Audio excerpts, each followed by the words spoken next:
बिस्मिल्लाहिर्रहमानिर्रहीम, अस्सलाम वालेकुम। Welcome to another vlog. आप देख रहे हैं छोटा चिड़ियाघर। अगर अभी तक आपने हमारे चैनल को सब्सक्राइब नहीं किया तो सबसे पहले सब्सक्राइब कर लें ताकि पैरट्स के हेल्थ एंड केयर के हवाले से जितनी भी इंफॉर्मेटिव वीडियो है वो आपको टाइम टू टाइम मिलती रहे।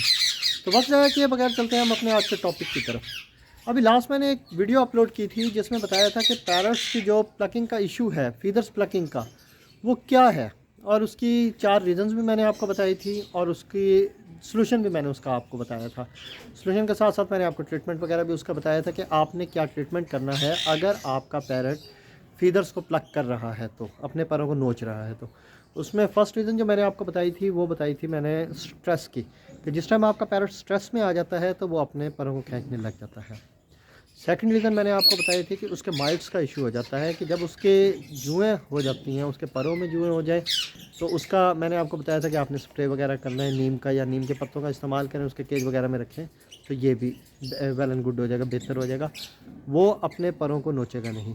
थर्ड वन मैंने आपको बताया था कि उसका एक्सटर्नल इशू आ जाता है, ये सॉरी इंटरनल इशू आ जाता है वॉर्म्स का।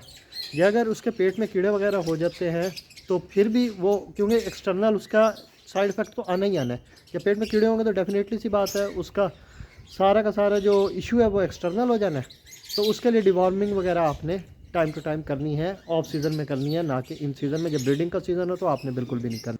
फोर्थ वन जो मैंने आपको इशू बताया था वो मैंने बताया था कि अगर जो घर की फूड वगैरह है अगर आप वो देते हैं, जैसे ऑयल वगैरह हो गया, ऑयली चीज़ें हो गई, सॉरी ऑयली चीज़ें वगैरह अगर आप उसको प्रोवाइड करते हैं किसी किस्म की, या फिर आप उसको पापड़ वगैरह कोई बच्चे वगैरह खिलाते हैं, जिस तरह से बच्चों ने रखे होते हैं घर में एज अ पेट्स, बिरयानी वगैरह खिला दी, चावल खिला दिए, कुछ भी खिला दिया, तो वो भी रोटी खिला देते हैं, पराठा खिला देते हैं लोग, तो वो भी उसका इशू बन जाता है। और उसका सलूशन भी मैंने आपको बताया कि आपने वो नहीं देना, ना लोकल फीड वगैरह देनी है, आपने जो है उसको प्रॉपर एक फीड देनी है।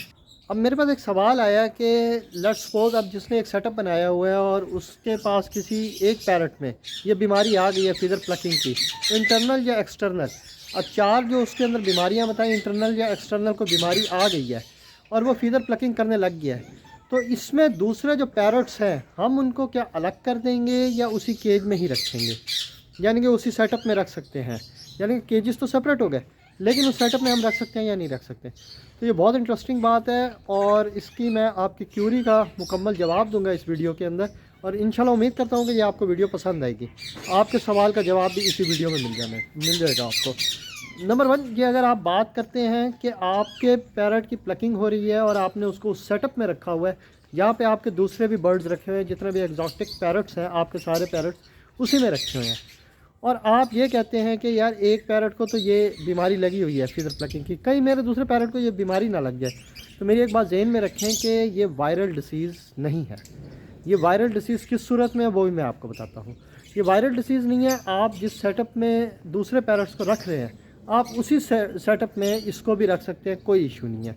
लेकिन उसके लिए ज़रूरी ये है कि आपके केज का सेपरेट होना बहुत ज़्यादा ज़रूरी है, क्योंकि इस तरह का मेरे साथ एक प्रैक्टिकली सीन हुआ है कि मेरे पास एक पैरट था, फीमेल थी येलो की, उसके सारे की सारी प्लकिंग हो गई, उसका ट्रीटमेंट मैं टाइम पे ना कर सका, खैर वो एक्सपायर हो गई। इन शॉर्ट ये कि वो फीमेल जो थी मेरे पास इसी सेटअप में थी, ये जो आपको मेरे बिहाइंड नज़र आ रहा है सेटअप, इसी सेटअप में वो मैंने फ़ीमेल रखी हुई थी, और दूसरे पैरट्स भी मेरे पास थे। अल्हम्दुलिल्लाह मेरे किसी पैरट को किसी किस्म का कोई मसला नहीं हुआ, लेकिन मैंने उसके लिए जो केज रखा हुआ था वो अलग से रखा हुआ था, उस केज में वो होती थी, क्योंकि ये वायरल डिसीज़ नहीं है।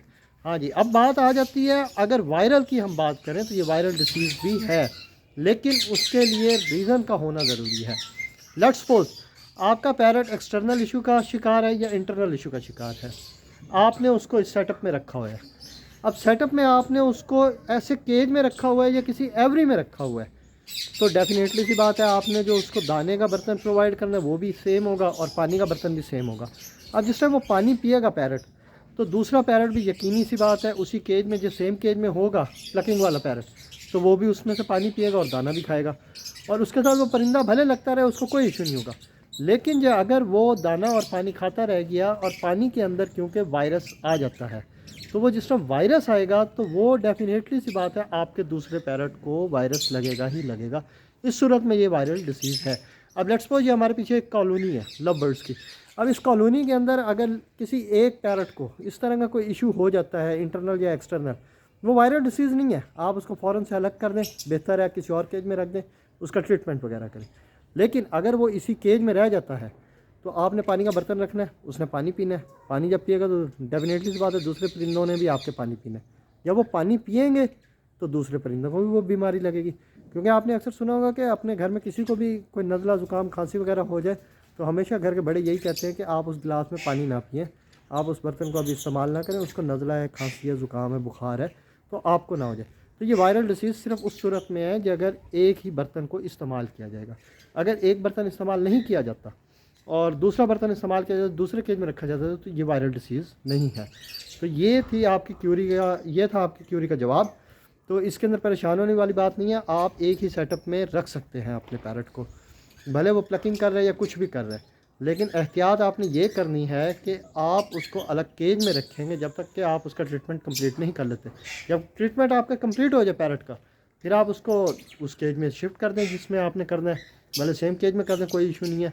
लेकिन जब तक उसका ट्रीटमेंट कंप्लीट ना हो जाए, आप उसको उस बर्तन में पानी नहीं देंगे या उस केज में रखेंगे सेम बर्तन में, कि ताकि आपके दूसरे बर्ड्स को भी लगे। क्योंकि एग्जॉटिक पैरट्स के अंदर ये डिसीज़ बहुत ज़्यादा से फिर वायरल होती है, जो अगर आप दूसरे बर्ड्स के साथ रखे होंगे। क्योंकि अक्सर लोग इस तरह से करते हैं कि जैसे ही सीज़न ऑफ होता है तो वो कॉलोनी बना देते हैं बर्ड्स की और उधर ही बर्ड्स को छोड़ देते हैं। जब वो बर्ड्स को उधर छोड़ते हैं तो एक ही बर्तन पानी का रखा होता है, तो वो सब परिंदे उधर से ही पानी पी रहे होते हैं। तो ये आपने एहतियात करनी है, हरगिज़ भी एक बर्तन में पानी नहीं देना, उसको सेपरेट रखें, उसका ट्रीटमेंट कर लें, उसके बाद आप उसको शिफ्ट कर दें दूसरे केज में। तो ये वायरल डिसीज़ नहीं है, एक सूरत में वायरल डिसीज़ ये ज़रूर है। तो ये था जी आज का हमारा टॉपिक। उम्मीद करता हूँ आपको पसंद आया होगा। फिर मिलेंगे एक नेक्स्ट वीडियो के साथ। Thank you very much. अल्लाह हाफिज़।